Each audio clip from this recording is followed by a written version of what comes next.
Please stand clear of the doors. Por favor, manténganse alejado de las puertas. While you're in sunny Florida, be sure to visit WARlando! Enter into a world of epic adventure.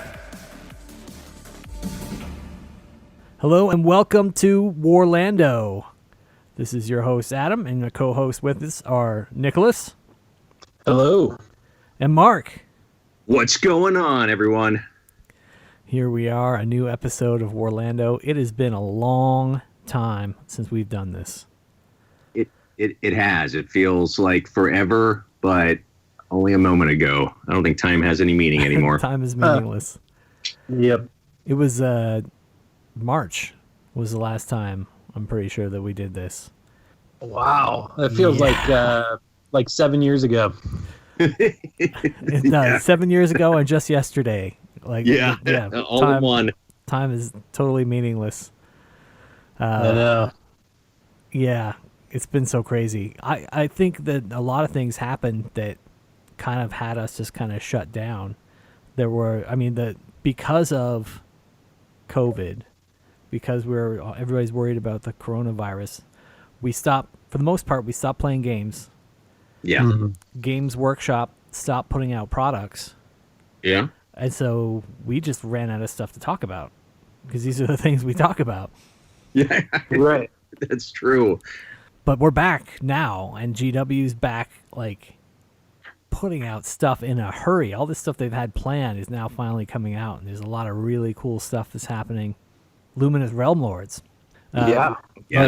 Like a couple armies have come out since then. Lumineth Realm Lords, the Sons of Behemat, or Behemat. I like saying Behemat, but it's probably Behemoth, like Behemat.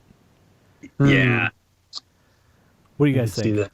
You know what? I say you do you, Adam, and you say it the way you want to. Well, on paper, it looks like Behemat to me. Behemat? Well, but what you meant, Adam, was Behemat, right? Behemat. That's what you meant. It's probably Behemat, Sons of Behemat.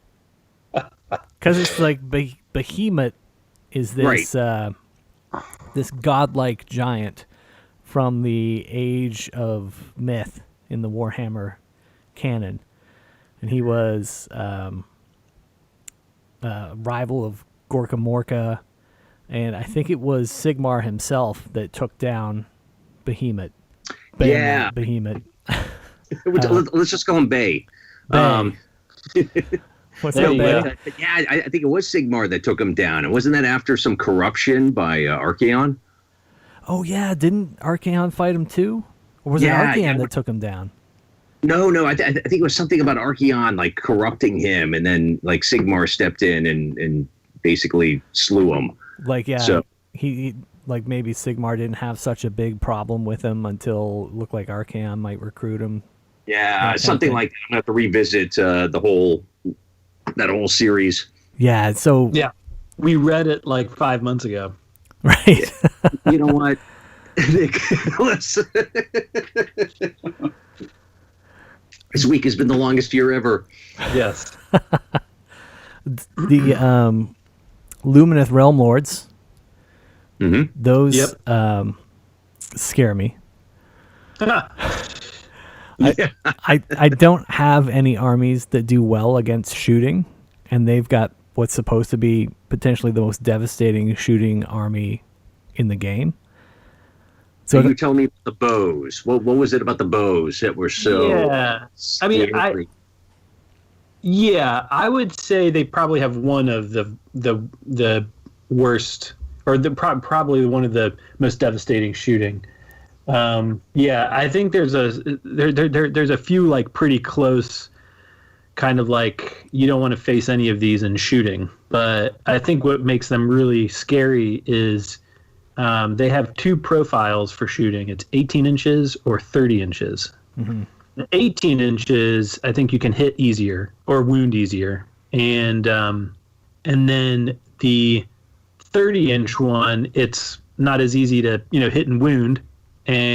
But the big deal is they don't have line of like they don't need line of sight. Yeah, you can't hide anybody. So you can't hide. They're gonna be able to shoot you within 30 inches wherever you are. That is crazy. Yeah. So you can't if you have an aggressive army, you can't deploy aggressively and hide behind, some terrain and think, oh, I can take a volley, Right. Or I can take a turn while they try to move in position and I'll be fine anyway. Like, no, you're going to take a volley that first round.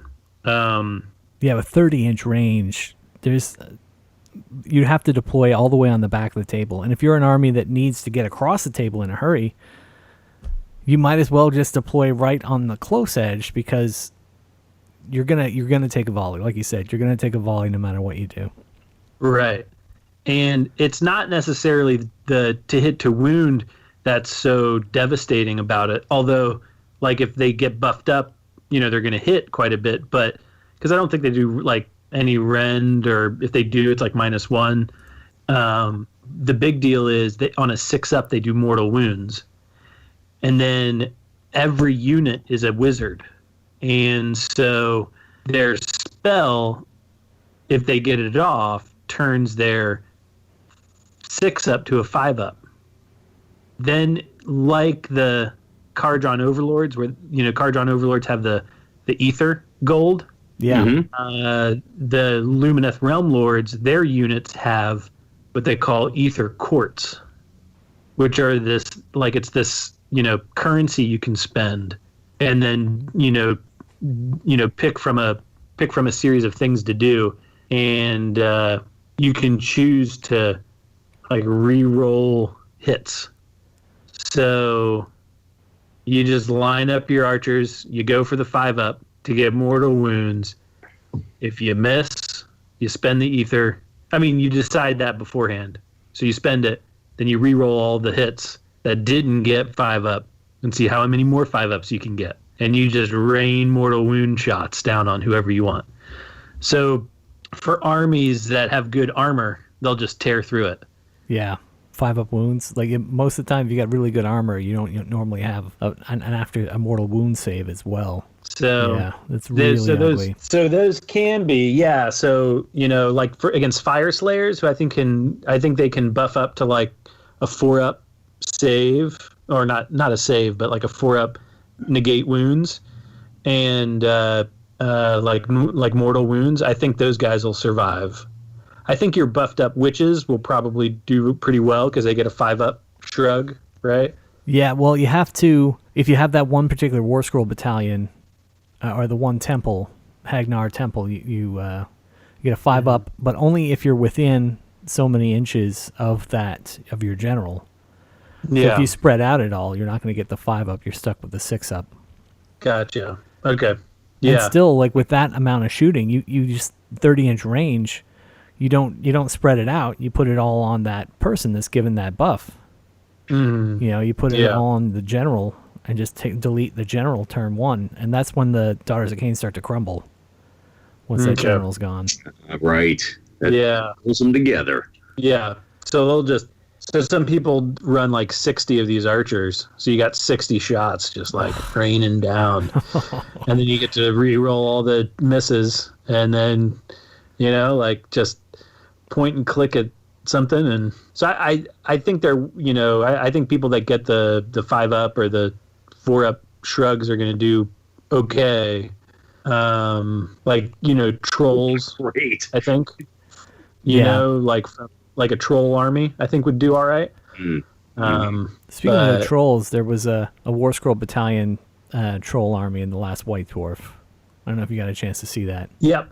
Yeah, I saw they released, I think over the 5 to 7 months, they've released 2 Gloomspike Gitz armies in the White Dwarf. One of them was a squig, squig herd allegiance. Squigapalooza. Yeah. Yep. And then the other one was the Trollapalooza or Trollapalooza. That's the awesome. big deal is it takes that shrine, the Loon. Yeah, the Loon Shrine. Yeah. and it says that you can bring back the squig units on a 4-up half strength, or you can bring back your trogs on a 4-up half strength. Oh wow! Yeah, that's big. That's almost as good as the orc one. You can bring them back on a 4-up. You can full strength. Right. Except this is a terrain piece, and you can't kill my war chanter to take that away. Right. That's a good point. Yeah. You can get rid of the terrain pieces. And the Loon Shrine is it's a great little piece to kind of block any sort of, it's a good haven. It's a good safe haven. You can put your heroes behind it. It's got a 12-inch radius, no battle shock buff. So you can just stack a bunch of your guys right there in the middle and kind of create somewhat of a blockade, depending on what battle plan. Yeah, and just keep people from trying to get your stuff. So I have such I have such terrain envy. None of the armies I like to play have any kind of army specific terrain. Yeah, I don't know why they didn't give the Big Wa a terrain piece of some kind. Yeah, that would have been nice. Yeah, because they released a terrain piece for the Fire Slayers, so they kind of went back when they came. They went back and said, "Hey, here's some endless spells and or endless prayers, whatever." And then here's that Warforge thing. But the Big Wall, I'm surprised. I would have thought some sort of Gorka Morka statue or something. Yeah, just something like that. Which there may or not. Have you guys read any of the short stories that are coming out for the Broken Realms stuff? No, I haven't yet. No. They're just little one-page short stories talking about what's going on story-wise in the mortal realms coming up to this Broken Realms plot line. But the first one that came out is a story of two orcs in a duel. And the one guy, the one orc loses the duel, and he thinks he's going to die, but he wakes up and there's a shaman over him, and the shaman puts blue paint on his face and says, the time has come. He is coming. And that's how it ends. So that's why everybody thinks a Gorka Morka model is going to come or something. That's what it made it sound like. If there's not a model coming, then there's some other kind of big orc deal on the horizon. That's cool. Yep. Are they going to blow up this Earth at the end? Is it going to blow up the mortal realms at the end? Yeah, this is the new end times. So it's going to be fragmented even more. How many people are just going to flip their tables if that happens? Yep. What age? What is it going to be called now? Well, they're going to go back to the old world. There we go. Yeah. So this is going to put it all back together. Yep. All the realms are going to reform. God damn it! If they did that to us again. What do you mean we're going back to square bases? Yeah. Oh, see that one? Ooh.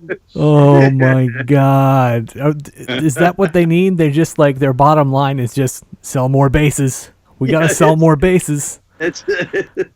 Forget selling models. We gotta sell all these bases. Yeah. Oh God. Yeah. I'd say if that was the case, I'd do the whole I bite my thumb at you, GW, but I don't have a thumb after converting to circle bases. I know. Right? How many times did each of us cut ourselves doing that? Oh man. I know I got one good cut doing that. Yeah.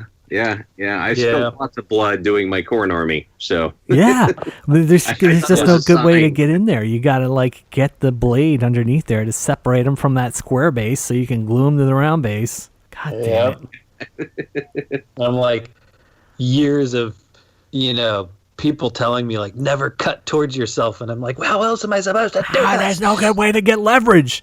Right. It's not like you're cutting right at your eye. Do you know what I mean? You're just balancing it with just a thumb. It's just your thumb. Yeah, two of them. Thumb's Come on, supposed to be get all over it. Well, scars and callus. If you get anything from this podcast, I have a little trick. I just put duct tape around my thumb now. That's a good trick. Yeah, I was considering ordering off of Amazon one of those butcher's chainmail gloves. Oh, that's a good idea too. Yeah. Those gloves are so cool. Or like a thimble. You need a thimble for your thumb. Come on. Yeah, thimble's been around forever. Kiss. You need a kiss. I would need thimbles on all my fingers then. And the thimble sizes, they're fairly dainty, aren't they? Usually. Yeah. Put that over your thumb. Because they're for your pinky or something, aren't they? Well, I think they're for your index finger.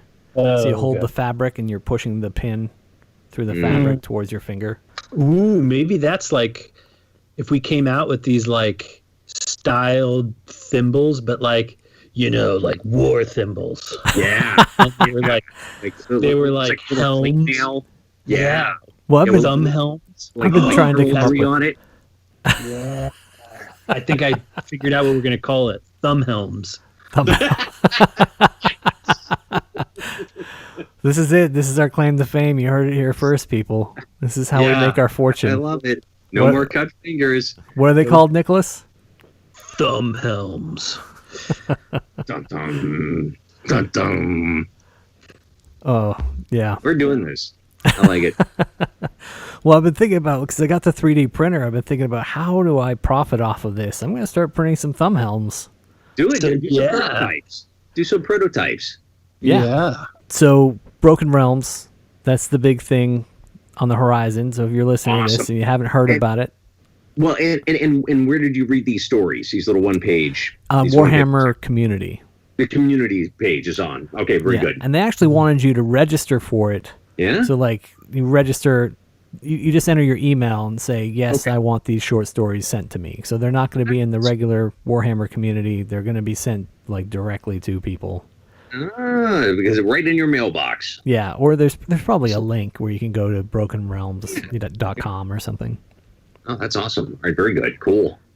Yeah, fun little short stories that are supposed to just be laying the groundwork for whatever is happening in this new era. You know, we're past the end of the Soul Wars, and now we're going into the Broken Realms.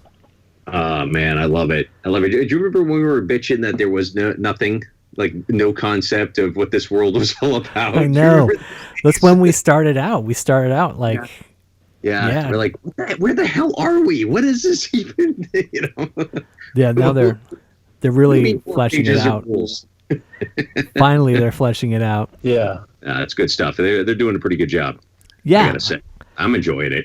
Me too. Absolutely. Yeah, they got a good team on that. So a little while ago, they posted a tournament, a meta list. I know, Nicholas, I know you and I were talking about it briefly. Mark, did you get to see that meta list that was shared? No. What did it consist of? So it's a list of, based on tournament outcomes, what were the strongest armies. Oh, okay. Yeah. So right on top, Carriage and Overlords. What? Yep. Over the past year, they've been the number one. I ain't got nobody to play them with. Oh. Yeah. I will say this. I played some Tabletop Simulator. You know, Gabe has from Space Force Group. He was getting into Lumineth Realm Lords, and I was like, "Hey, let's play." So I thought to myself, I gotta get in quick. I gotta make it a quick, basically like a drive-by, just and then get out of there. I made a list that was a 2-drop list. It was 2 battalions, so I got the 2 drops, and that consisted of everything. So it was I spent a bit to get the 2 battalions, right? So it wasn't probably like a tournament-winning army, but it gave me 2 drops, so that if I win the roll-off and I get to deploy first, nobody really is getting 1-drop armies these days. So hopefully I go first. I can somewhat do an alpha strike, try to get in there and kill what I have to. What was he playing? He was playing Lumineth Realm Lords. Okay. And so he was playing techless and like 30 archers and 30 spears and some of the stone guard and some of the cavalry that they have. So yeah, so I was playing like an ironclad which is the big ship. I had like 2 frigates in there, so it was the 2 medium-sized ships. A couple of the balloon guys, some heroes, and a couple small 10-man units of the Arcanauts. So really, it was just get the ships in there and see how much I can shoot around. But it went really well. Like the new KO book has done this army well because it utilizes the boats like really well, and you get to fly in. It's really versatile in how you can move, and those battalions really help now too with some of the functionality and garrisoning your guys and then getting them out and all that good stuff. So anyway, so I beat him. So I won the game against the Lumineth Realm Lords. But I don't think it's like I would win every game. But I think the KO is a Lumineth weak, like is Lumineth's weak spot. Mm-hmm. Because you can get ships in and you can shoot a lot, and you can try and take out. And they're a little squishy. They're not going to stick around for too long. Right, you got to get them right away, or you got to weather a lot of hits yourself. And you're saying they can't. Yeah, because I think Teclis gives like a shrug to everyone, so everybody's like gets like a 6 up or a 5 up shrug because of Teclis. So I tried to get in and take out Teclis fast. Were you able to? And Teclis is he's a spellcaster too. So he's like a croak, like the Seraphon guy. He should be, because he's an actual he's one of the demigods of the game. Story wise. Right. So he casts a lot of spells, but he's also this giant monster. So you don't want to get in there and fight him. You want to shoot him. He should be on a par with Nagash. I think he's better than Nagash at the moment, because I think he's stronger than Nagash at the moment. Because Nagash hasn't really been getting a lot of love, and so I bet you he's probably would beat Nagash in a fight. That's interesting. Yeah, I'd like to see that fight. We need to do a WARlando Dome. Ooh, Sigmar Dome. Yeah, we do. Sigmar Dome. Yeah, totally. Pit these guys against one another, see what they're made of. Yeah, and when we had that idea a while back, we were kind of stretching for matchups, but I think right now we'd have quite a bit of good matchups to go off of. Yes, absolutely. There's so many. I like that thing that GW did where they had their brackets. They did their Final Four, kind of their Final 16 battles they were doing. I wish they'd just done it like we were talking about, doing an actual battle report instead of just saying this guy fights this guy wins, and this guy fights this guy. Yeah, I would love to see that, particularly with I'm brain farting. What is the name of the dwarf that's unkillable? Gotrek. Or Gotrek. Depends on which side of the pound you're on. Yeah, right. Thanks, Adam. I was trying to forget about him, but... Yeah. Good old Gotrek. Yeah. He would be fun, especially seeing him in that giant arena you built. Yeah, I haven't done any work on it lately, but I've definitely got enough that, there's a sizable arena that we can put on the table that will look pretty good on camera. So awesome. It'd be fun. How's the Archaon coming along over there? Oh, that? No, I haven't gotten over that. He's a bench of to do. It's one of those things. One of these days you're gonna get home and you're gonna be like, I'm doing it. It's not something you're gonna decide to do. It's gonna come from within. It's gonna happen. It's gonna happen very soon, I feel. So okay, awesome. Because I've been eyeing all my slaves to darkness and wanting to get them back out. So, yeah. Well, if I talk to you some more about that meta list, maybe you don't need to rush on the slaves to darkness. They're listed 4 above the daughters, 5 Get above the outta daughters. here. Yeah. What? But they're still 13th in this list. Hey, lucky 13. Lucky number 13. Yeah, exactly. I'll take it. But yeah, it's 13 out of something like 20. So Yeah. Yeah. No, Which this year play. This year should have been my year. I mean, I think I've got the KO. I've got cities. Mm-hmm. And I think those are in the 2 top 5 lists. Yeah, cities is number 5. Armies. Yeah. So, man, this would have been 2020 would have been my year. It totally would have been. Fucking Crucible got canceled. so many things canceled because of this goddamn COVID. I know. Yeah. What are you going to do? I mean, it's just diseases, fucking life. We have to do what we have to do. You just keep moving on. Right.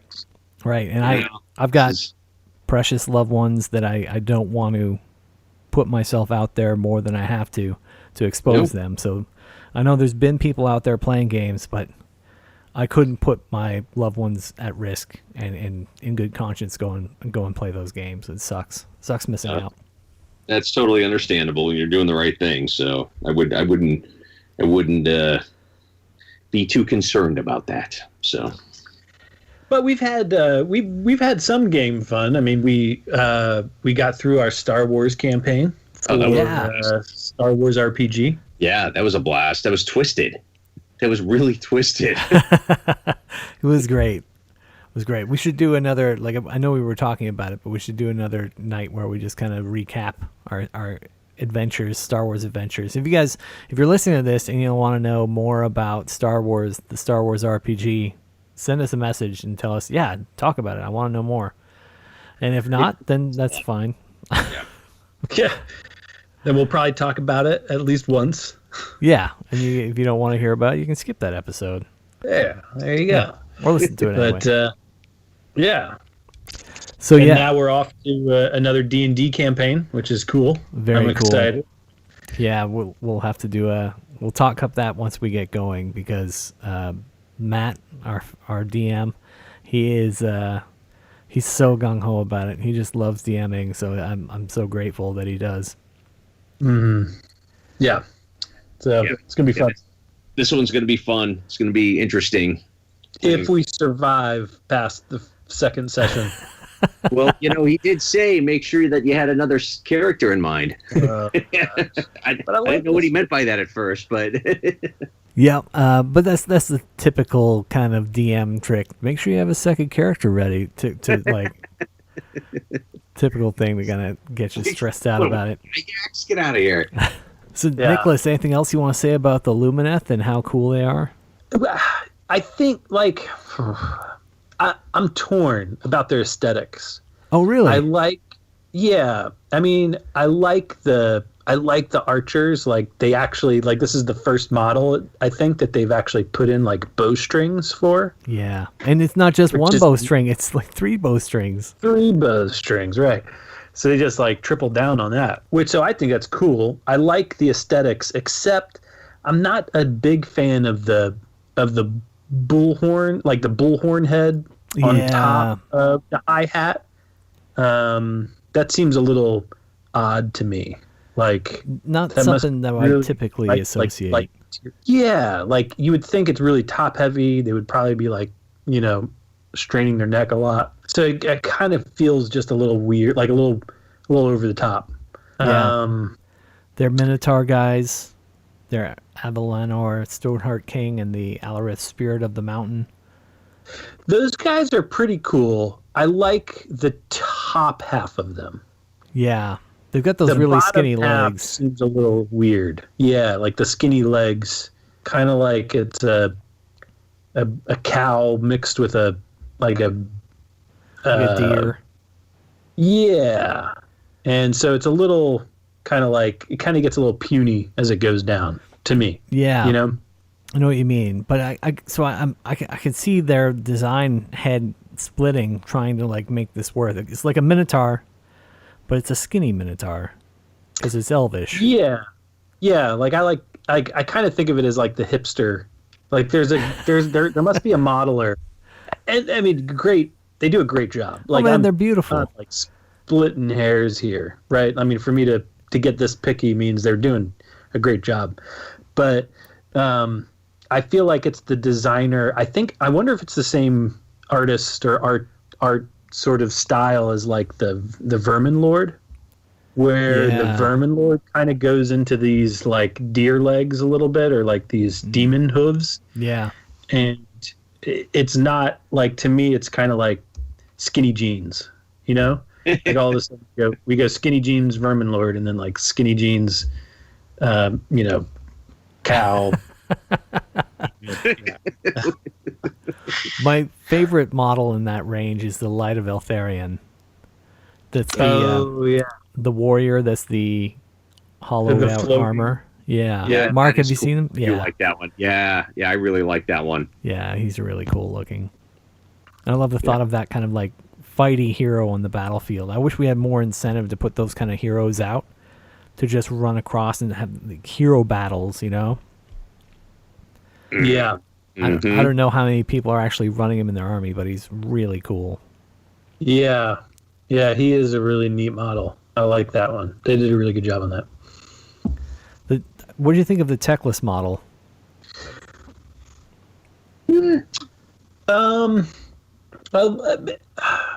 Maybe That's like how I they feel. had You just summed it up. yeah. Yeah, there you go. Ho hum. Techless looks cool. The monster looks cool. The two of them together. I don't know if I really like that plateau. I haven't seen it in person. I've only been looking at these pictures. So looking at these pictures, I almost wish it'd be better if Techless was riding him instead of sitting on his wing.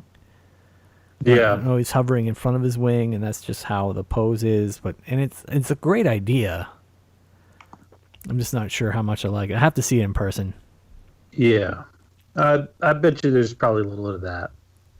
That's kind of how I felt about the OBR when they first came out. Like looking at them online, I was like, yeah, I don't know if this really works for me.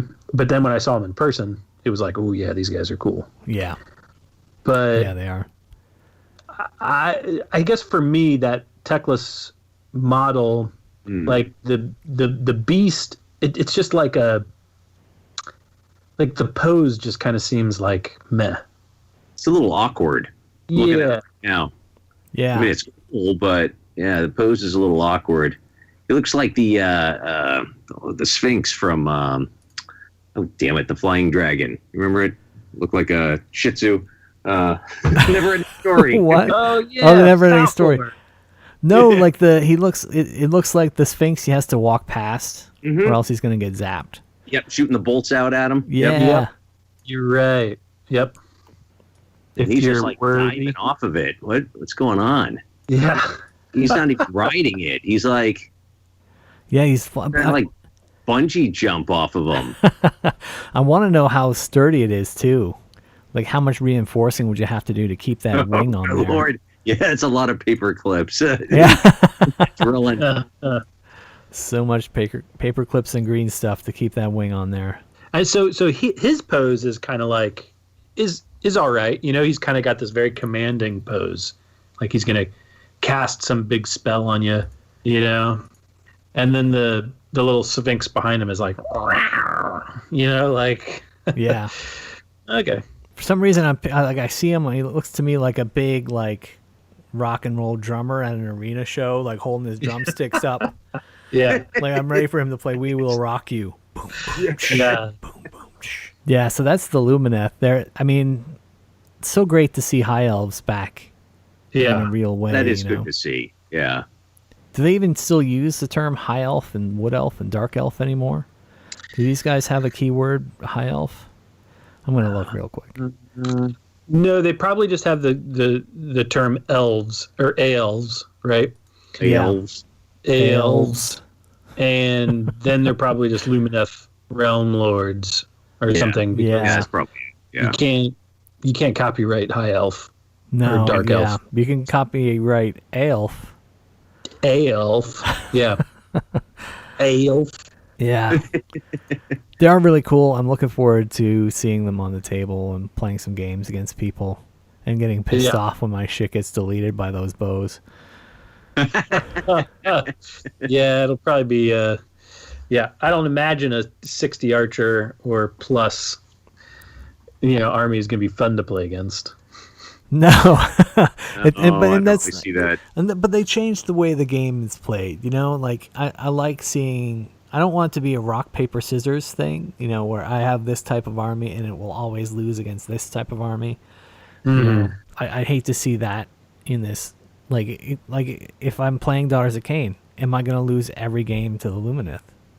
am I ever going to beat the Lumineth? And is that, or is it always going to be this unbeatable challenge? I don't like to see that in this game, and hopefully that's not the case. So that's the Lumineth. Yeah. You guys want to talk about the Sons of Behemat? Behemat. Behemat. Behemat. Or Behe Nicholas. Behemat or Nicholas or Mark or Adam. Behemat. Behemat. We'll go with that one. I don't know. Let's just call them sons for now. The Sons of Bees. These things are huge. Oh my god, they're so big. The Mega Gargants. Yeah, the Mega Gargants. So cool. So that's the big reveal, that new box, right? Yeah. And $195 retail US. Oh, Jesus. No, you just spit out your drink? I literally tilted to the side and knocked half my books off the table. $195 for one of these guys. And if you're running a Sons of Behemat army, you're going to have at least one of these guys in your list. Yeah. And if you're go ahead. I was going to say you can run up to 3 of them. And still fit them in the list. That's all you got room for. So right. Yeah, because they're like 490 points each. Yeah, so let's see. So you'd be able to, if you ran 3 of them, then you could put 3 of the little guys in, huh? Yeah. And there's, I think, a special rule in the book that says you can run a unit of 3, and that counts for all your battle line. Gotcha. Yep. Oh, really? You just need 1 unit of 3, and that's all your battle line? Correct. Yep. So why are they selling these Man Crusher Gargants in boxes of 2? That's a question. I was wondering about that myself, because everything I've heard is 333, but I didn't know how many were in the box. So you can run 1 big one, 1 mega, and 9 normal. Right. You can run 2 big ones and 6. Yeah. So 6 is the magic number. I think, the 2 big ones and the 6 is the only way you can buy Man Crusher Gargant boxes and have it make sense. Because if you want to run, I want to run the list with 9 of them, you have to buy 10 of them. Yeah. Yeah. Unless you're going through eBay or trading with friends or something like that. But if you want to just go to the store, you just want to go to the Warhammer store. Right. That irks me. So you got to buy 5 boxes. Right. You got to buy 5. Not just that you buy 5 boxes, but when you build your list, you're going to have an extra one. Yeah. Yeah. So you sell it on eBay. Exactly. But that's extra work for me. I wanted to pop it in and have it come out in seconds. Yeah. I just want to. Yeah, the whole army. I just want to go and I want to buy my 5 boxes of whatever and have an army for the people out there that can just drop their money on an army like that. But still, if you went in, you made my list. I'm like, I want to do the 9 Man Crusher list. You got to buy 10 Man Crushers. Yeah. But still, looking at it, that seems like, I don't know. I kind of like that build right there. The 6 one or the 9? The 9. Yeah. I think that's what I would do. So 9 Man Crushers and 1 Mega? Yeah, 1 Mega. And let's see, we got our choices between the Kraken. Mm-hmm. Yeah, he's looking pretty cool. I really like him. He's got that whole nautical theme to it. Yeah, and I think he's the guy who can kick the objective. He is. Yes. Yeah. So they're what's the tribe? I was reading about that. They're part of it. The tribe, the collectors. The what the hell are they? But they're the ones who basically collect and kind of hoard, and so I believe they have a few more choices of artifacts. Well, that's neat. Yeah, that is cool. And then you got what's the other one here? The War Stomper. Yeah, the War Stomper. Yeah, so he looks like he's you're kind of like your typical angry giant or gargant type. Yeah. Just want to go in and smash. I think he's got some really good buffs. So I think he's kind of tailored towards that build for the 1 gargant and the 9 Man Crushers. Yeah, he's got some staying power. Mm-hmm. Yep. And some good buffs to get the other ones riled up. He's 10 points cheaper. I think he's only 480. Okay. Yeah. So you get 10 points back. There's no and- battalion with these guys, though, is there? No, That's no odd to me. battalions. To have a book dedicated to them and not have any battalion seems kind of weird. Yeah. Yeah. Yeah. We had a bunch of allegiance abilities. I like the the play on the might makes right ability from the ogre book, but Yeah. it's the mightier makes rightier. That's great. But that's not on the War Scroll, right? That's something. You have It's to one of have the do that. allegiance abilities. Right. So you can't bring one of these guys in another army No. and get that mightier makes rightier. No, and I mean that is the cool thing, that you can take one of these mega gargants as a mercenary Mm-hmm. in your army, and of course, the type that you pick is dependent on your allegiance. But I think it's pretty cool. I mean, of course, you're not going to be able to take any other allies, and that's also going to fill the spot of the Behemoth, slot right there. Yeah. But still, I mean, come on. I mean, I think it would just be cool to have. I would love to play a game with you guys where we just okay, we both have to put a giant in our list. I would really like that too. Yeah. Yeah. I feel like we'd be, playing on Pacific Rim a little bit. Yeah, that's cool. Big, what do they call them in Pacific Rim? The big monsters. Kaiju. Yep. Yeah. Yep. So I think these are cool. It's fun. I think it's funny that we play with these miniatures, but this giant one, we're just like, yeah, the bigger the better. It looks so cool. But I think it really just looks so cool compared to the little ones on the table too. So Yeah, to make the other giants look small. Yeah. Mm-hmm. Yeah, that's pretty impressive. Yeah, these guys are cool. I like them. I mean, yeah, and it's a hefty price for the model, but Well, that one guy who comes in the Man Crusher Gargant list, Yeah. that little guy that's running away from him. yeah, That I think he's called Wilhelm or something like that. oh yeah, So yeah, if you got the Man Crusher box, we get 2 of those, and he's such a famous model. I bet he goes for a decent price on his own. yeah, true, Little yeah, guy. And it looks like he comes with his own base too. yeah. Little love for little Wilhelm. Yeah. I love it. I think I think the reason they priced it the way they did was, you always want to as you progress, charge more for stuff, I guess. Yeah. But if you it's just- put all of that together, if you do the 9 Man Crushers and the 1 Mega Gargant, and or the 2 Gargants and the 6, Ale Guzzlers or whatever, they the amount that comes out for a whole army is just a little bit more than what you would pay to go buy a new Lumineth Realm Lord's army or a new, Bone Reaper's army or something like that. It'd be nice if they I did think keep that's them why they close. priced it. Price Yeah. overall. Yeah, so I think it was what I was seeing online was people would pay 600 and some for a new Seraphon or a new Lumineth or a new Bone Reaper's army, and then all of this comes out to 700 and some. So it's it's only a little bit more than you would pay for another army. The thing is, you're only paying for 7 to 10 models. Right. You Yeah. only have to paint Okay. 7 to 10 models, even though they're big. That's still a difference. Yeah. Yeah, So maybe as if you think about Gotrek being 520 points, you know what I mean? And Yeah. then you think of this guy at 490, and the price difference is holy crap. Yes. Oh my God. $195. That's United States Versus- dollars.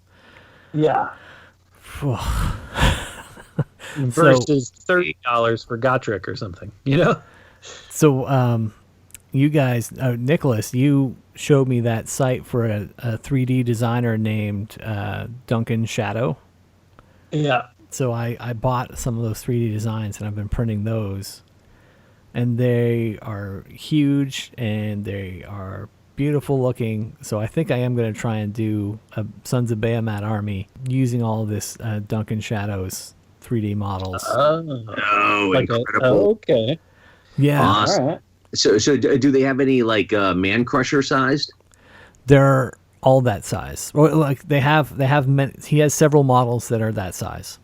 Gotcha. So the man crushers as well. Oh no! Oh yes, he does have some man crushers as well. Some hill giant type. Nice. Yeah, Okay. I think it'll be fun, and maybe I won't be able to play it in every tournament, but I think most people will accept it as tournament legal. And I did print some for each of you. Oh, lovely. All right. So I was looking at doing this and thinking, well, if I start today, it takes about 40 hours to print out one of the Mega Gargant models that he makes. Okay. Wow. Yeah. So if a one Mega Gargant from GW costs $195, and a good 3D printer costs about $200. There we go. Yeah, I might as well get a second 3D printer so I can hurry up and start making all these giants. Nice. Yeah. I had the 3D printer broke. I told you guys it broke a couple weeks ago, and I was able to glue it back together where it broke. But then the first thing I was able to do after it broke was print the replacement part. That. I love that. What a time to be alive. It's so great to be able to like print all the replacement parts I need, and I have an almost completely 3D printed printer. That's absolutely incredible. Yeah.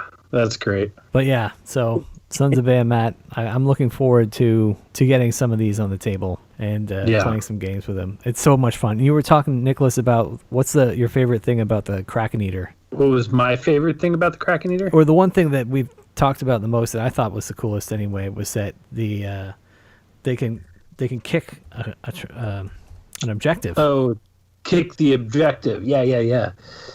So that's why I think I'm going to take that one, is because I just love the idea of having the opportunity to just kick an objective and create chaos amongst the game.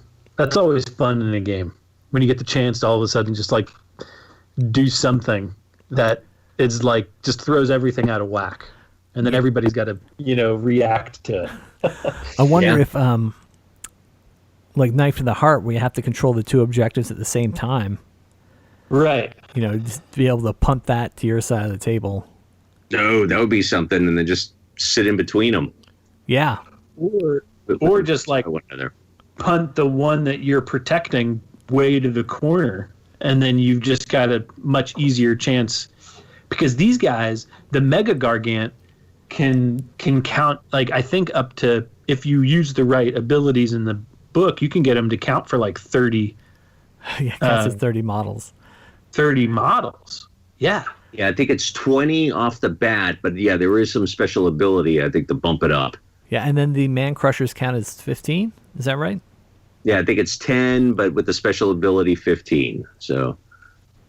Yeah. So if you were playing Knife to the Heart and you just like, I think you have to wait till you control it. So you wouldn't be able to do it till turn 2, but then just be like, I don't like the way that you're moving up on me. I'm going to go ahead and kick it over here. All right, everybody, let's shift. Let's go.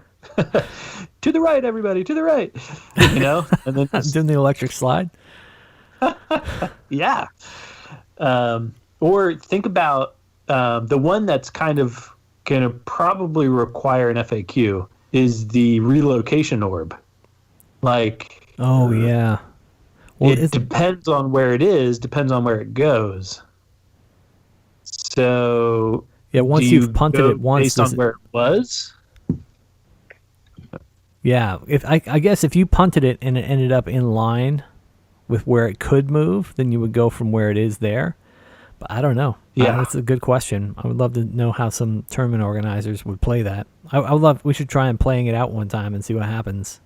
Yeah, but I could see like the ones that are like focal points or whatever, where it's like 2 in the backfield and then 1 in the middle. For and then it's like just run them up and kick it back to your end, and then just try to, hold on as long as you can, or something. Yeah, to put 2 objectives next to each other and just surround them. Yeah, so that might be, and if you had 2 Mega Gargants and one counts for this and one counts for that, and it's like, come fight me, bro. That'll be interesting.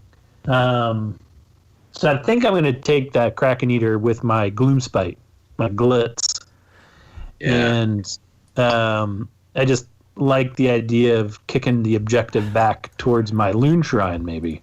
Yeah. And then speaking of your Loon Shrine, it's saying how cool and badass, and you can hang out behind it and hide.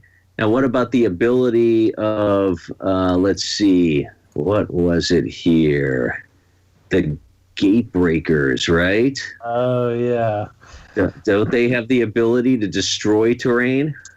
they do. Yeah. So that's really gonna piss off some people. Yeah, that's so cool. I want to build that guy just so I can take out all these terrain that I don't have. No, exactly.